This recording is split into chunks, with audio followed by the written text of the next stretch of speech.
The views and opinions expressed on our podcast by us or by any guest are those of our own and of our guests. They do not reflect the views, opinions, or approval of any Grand Lodge of Freemasonry or any lodge of any jurisdiction.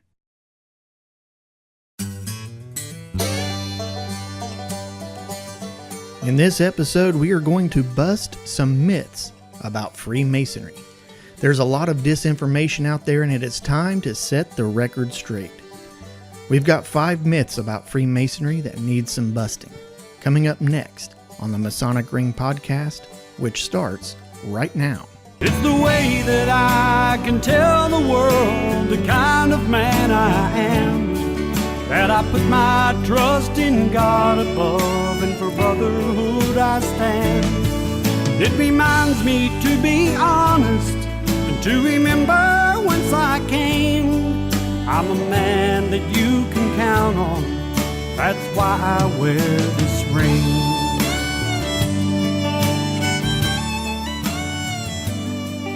Hello and welcome to episode number 25 of the Masonic Ring podcast. I am your host, Brother Nathan Davis, and I hail from the Western Sun Masonic Lodge number 91 in Wheelersburg, Ohio. Today we are going to be busting some myths. Let's face it, we are bombarded with information upon information in this day and age. Everyone's opinion is out on the internet for anybody to read. And unfortunately, when you read stuff, you kind of believe it. I know I have. I'm guilty of it myself. So what I want to do is set the record straight on some myths about Freemasonry, because let's be honest, there is a lot of Freemasonry information out there in the world today. When and where Freemasonry began, that's lost to history. We do know that it was officially organized in the year 1717 in England, but it's been around much longer than that. Freemasonry has always been the center of myths, attacks, disinformation, and outright lies. And I suppose that it has mostly to do with the secrecy, quote unquote, aspect of the fraternity. While it is true that Freemasonry keeps certain things within its membership, and people have used that as a way to justify the lies they spread. In fact, there are those that have made a very good living just by attacking the organization, even though they know full well that the disinformation and lies they are spreading is utter nonsense. Let's face it. A simple Google search about Freemasonry will bombard you with so much information that your head will explode. Some of what you find will be true. Some is misinformation, common mistakes that people think is true, and some are just flat out lies. So in this podcast, I'm going to list 5 myths that is most commonly associated with Freemasonry, and try to at least get some truth out there, whether people believe it or not. Myth number 1. This one is heard a lot. Freemasonry is a religion. I've said this in a previous podcast, but this is a myth that is heard probably most often. The principles of Freemasonry are based on some moral absolutes that form the foundation of all true faith. Every Mason must believe in a supreme being. However, Freemasonry does not promote one faith over the other. Freemasonry makes no demands as to how members think of their God. Freemasonry has no dogma. It has no theology. It offers no sacraments. And it seeks to convert no one. It teaches that it is important for every man to have a faith of their own and to be faithful to it in their own thoughts and actions. Freemasonry does not have a God, quote unquote, of any kind. Freemasons, however, do profess a belief in a supreme being. Upon petitioning for membership, a man is required to profess a belief in a supreme being. They are not required, or are they requested to elaborate any further on their beliefs, except to make a positive affirmation that they have a belief in a higher power. You should also understand the term great architect of the universe, as you will hear Masons say a lot. The great architect of the universe does not refer to a quote-unquote Masonic God, because there isn't one. It simply is used as an inclusive way to refer to God that is consonant with the beliefs of men of all different religions. All Masons understand this concept, and when prayers are offered in the lodge, they understand that regardless of the person speaking the words or the manner of the prayer is addressed to the supreme being each individual Freemason believes in and worships. Myth number 2. Masonic ceremonies involve riding goats. This myth actually kind of makes me laugh a little bit. It's so outrageous that it's actually become a joke among the members of Freemasonry. And I'll be honest with you, I'm not exactly sure where the myth originated from, but it's not even close to being true. When I first joined Freemasonry in 2005, I was already nervous. But if I would have seen any sign of a goat or any sign that a goat was involved, I would have noped my way out of there in a hurry. Not only that, but I'm a 6 foot tall, 270 pound man. So if I were to ride a goat, it definitely wouldn't be for very long. I can tell you that. Freemasonry is not a college fraternity. It is for adults. And while, yes, we do have fun, we have more serious purposes, one of which is to treat each other with respect and dignity. And besides that, I'm from Appalachia. So if there was a goat involved, more than likely we would be eating it for supper that night. So, PETA, if you're listening to this right now, you can rest easy, because there are no goats or any other animals involved in Freemasonry. Myth number 3.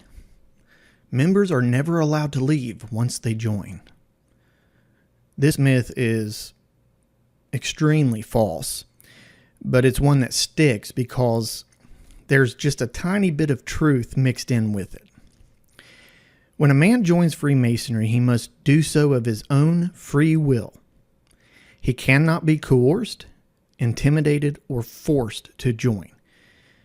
It goes against the teachings of Freemasonry, and it goes against, I would imagine, all Grand Lodge jurisdictions. The same is true for when a member chooses to leave. We don't want anyone to be a part of Freemasonry that doesn't want to be, because we want people there of their own free will. We want it to be their decision, their choice. This goes against our teaching if we coerce people. So members that want to leave are free to leave. Now, where the little bit of truth comes in is once you're a Freemason, you are always a Freemason. No one can take that away from you. You basically cease to being a dues-paying member. Think of it this way. There are brothers in good standing. Those are the brothers that are paying their dues, that are in good standing with the lodge and therefore in good standing with the Grand Lodge of their jurisdiction. And there are brothers not in good standing. Brothers that may have gotten suspended for non-payment of dues, even brothers that have been suspended for Masonic offenses, even Freemasons that have been expelled from the fraternity can still claim that they are a Freemason because they have been put through all 3 degrees. So there are brothers in good standing and brothers not in good standing. But we're still brothers. We are going to take a really quick break, but we'll be back with more of the Masonic Ring podcast in just a few minutes. So my goal with this podcast is to entertain and inform. But like everything else in the world, it costs money. I didn't like the idea of asking for money where people don't get anything in return. So I signed up for an affiliate link on Amazon. If you're like me, then you use Amazon a lot. I use it especially when I go to buy anything Masonic because I don't have anywhere around here locally to buy it. So if you're looking for anything related to Freemasonry, head over to our website at theMasonicRingPodcast.com. Click on the Recommendations tab. If you see something you like, just click the picture and you'll be taken directly to Amazon by way of our affiliate link. When you purchase anything from that link, we will get a small commission with no extra cost to you.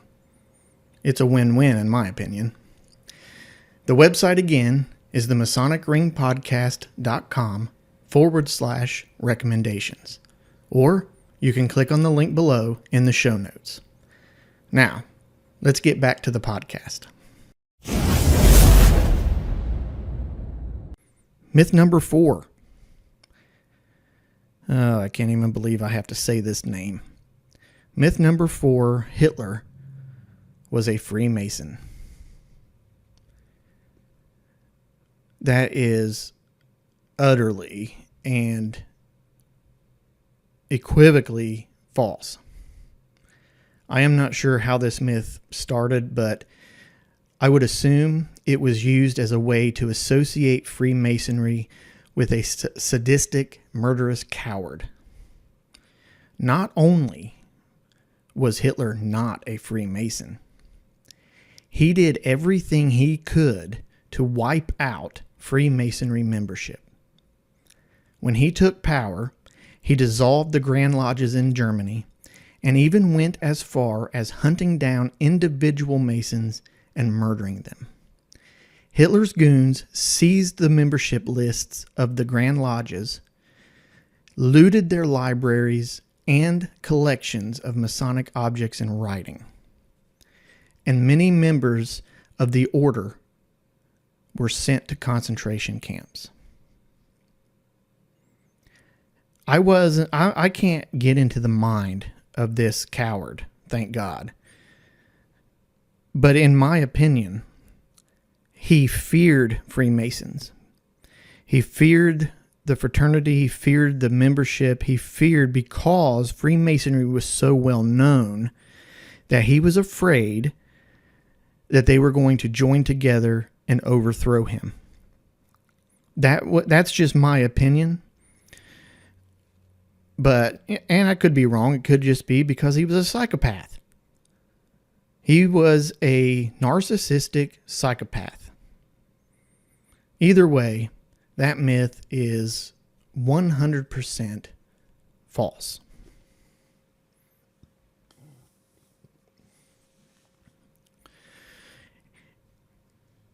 And the last myth, myth number 5.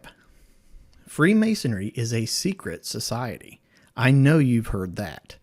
That's all over television, books, any kind of anti-Mason post you see. It's all about secret societies, Freemasons, and the New World Order. This myth is very widely stated, and I'll be honest with you, it's even believed by some Freemasons. Many Masons believe this myth so strongly that they won't even talk to their wives and families about Freemasonry.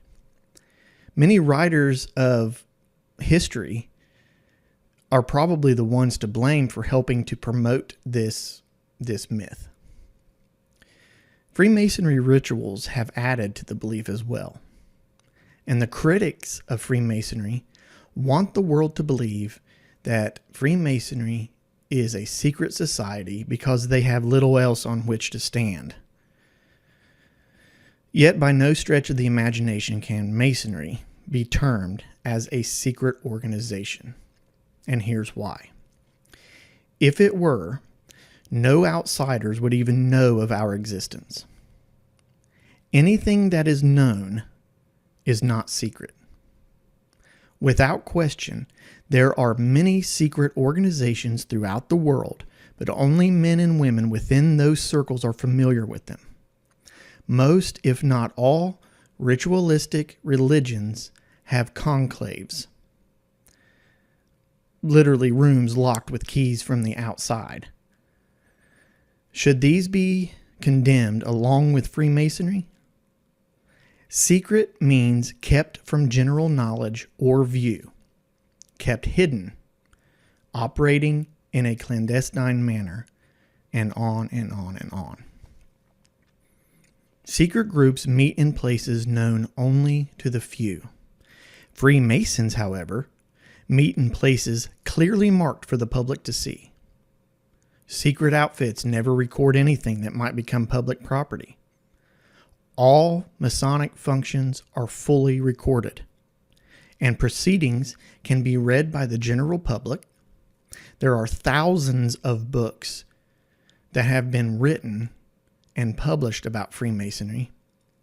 Millions of words about the craft come off printing presses every year. Freemasonry is not a secret society. Hell, my lodge is on Facebook, and we post all of our events that we do on Facebook.